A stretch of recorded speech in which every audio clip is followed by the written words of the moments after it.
For this recipe, I've taken about 200 grams of noodles.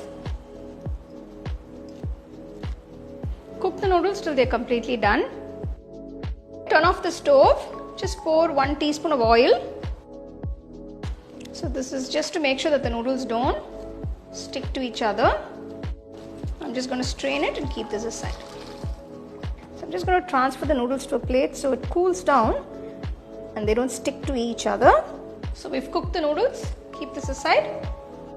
So we're going to make the sauce for the noodles. For this, I've taken 2 teaspoons of soy sauce, 2 tablespoons chili sauce, 2 tablespoons tomato ketchup, 2 tablespoons green chili sauce.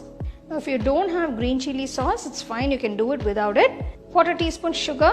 This is just to balance the flavors. 1/2 teaspoon finely chopped garlic and 1/2 teaspoon finely chopped ginger. Mix everything together.